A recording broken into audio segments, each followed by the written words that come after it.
Bauxite తవ్వకాలను inch కూడా ముందు కదలనిచ్చేది లేదన్నారు వైసీపీ అధినేత జగన్. బాక్సైట్ తవ్వకాలకు వ్యతిరేకంగా విశాఖ జిల్లా చింతపల్లిలో భారీ బహిరంగ సభ నిర్వహించింది ఆ పార్టీ. సభలో సీఎం చంద్రబాబుపై ఘాటు విమర్శలు చేశారు జగన్. దీనిపై ప్రభుత్వం కూడా అంతే ఘాటుగా స్పందించింది.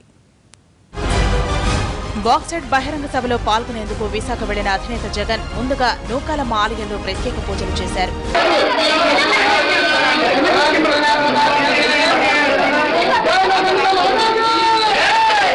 అనంతరం చింతపల్లికి చేరుకుని మన్యం వీరుడు అల్లూరి సీతారామరాజు, వైఎస్ రాజశేఖర రెడ్డి విగ్రహాలకు నివాళులు అర్పించారు.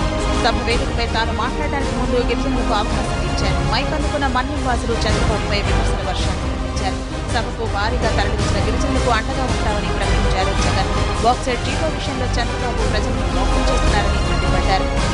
అయ్యా చంద్రబాబు నాయుడు గారు, నేను ఒక్కటి అడుగుతా ఉన్నా. అయ్యా, ఎక్కడైనా ప్రభుత్వం జీవో ఇస్తే చేస్తుంది, జీవో ఉపసంహరించుకుంటే ఉపసంహరించుకుంటే అది చెయ్యదు.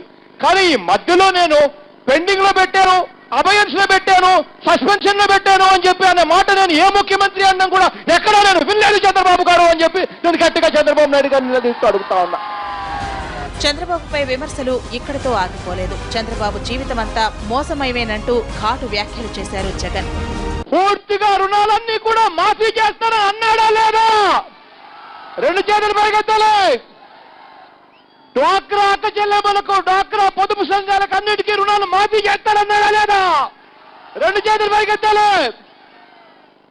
జాబు రావాలంటే బాబు ముఖ్యమంత్రి కావాలి అని అన్నాడా లేదా?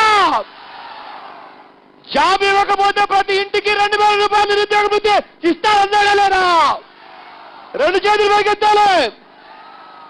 ఎన్నికలకు ముందు తను ముఖ్యమంత్రి అయిన వెంటనే బాక్సైట్ కనులు తీసేస్తానన్నాడా లేదా? రెండు చేతులు పైకెత్తాలి. ప్రతి విషయంలో కూడా మోసం, దగ, అబద్ధాలు. జీవో ఇచ్చిన చంద్రబాబు బాక్సైట్ తవ్వకాలను జరగనిచ్చేది లేదని స్పష్టం చేశారు వైసీపీ అధినేత. రెండు చేతులు పైకెత్తి ఇలా తిప్పుతో చెప్పండి, అప్పుడు చంద్రబాబు నాయుడు గారికి అర్థమవుతుంది. ఇంతకన్నా మోసగాడు దేశంలో బహుశా ఎవడు ఉండడు.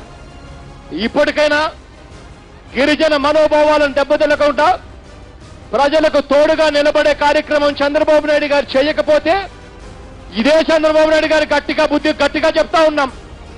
బాక్సైట్ లో దాని గనులు ఇచ్చినా కూడా ఇక్కడ నుంచి ఒక్క అంగుళం కూడా ముందుకు సాగదని చెప్పి గట్టిగా చెప్తా ఉన్నాము. అన్ని రకాలుగా మీకు తోడుగా ఉంటాం, అన్ని రకాలుగా అండగా ఉంటాం. చంద్రబాబు నాయుడు గారు మన వెంట్రుక కూడా పీకలాడు అని మాత్రం గట్టిగా నేను చెప్తా ఉన్నాను. జగన్ విమర్శలకు స్ట్రాంగ్ కౌంటర్ ఇచ్చింది టీడీపీ. రెచ్చగొట్టే ప్రకటనలు మానుకోవాలని వార్నింగ్ ఇచ్చారు మంత్రి దేవినేని ఉమా. చూస్తున్నారా, లేకపోతే జడ్జిమెంట్ కాపీలు చూస్తా ఉన్నారా? గొడగాల్చి మా నెత్తిరేసి మేమేదో తెలుగు ప్రజలకు అన్యాయం చేస్తున్నామని, తెలుగు జాతికి అన్యాయం చేస్తున్నామని జగన్మోహన్ రెడ్డి గారి పార్టీ, వాళ్ళ నాయకులు, వాళ్ళ శాసనసభ్యులు బాధ్యతారాహిత్యంగా మాట్లాడుతున్నారు. జగన్ విమర్శలు, దేవినేని ప్రతి విమర్శలతో పరిస్థితి మరోసారి హాట్ గా మారిపోయింది. బాక్సైట్ తవ్వకాల విషయం మళ్లీ చర్చనీయాంశంగా మారింది.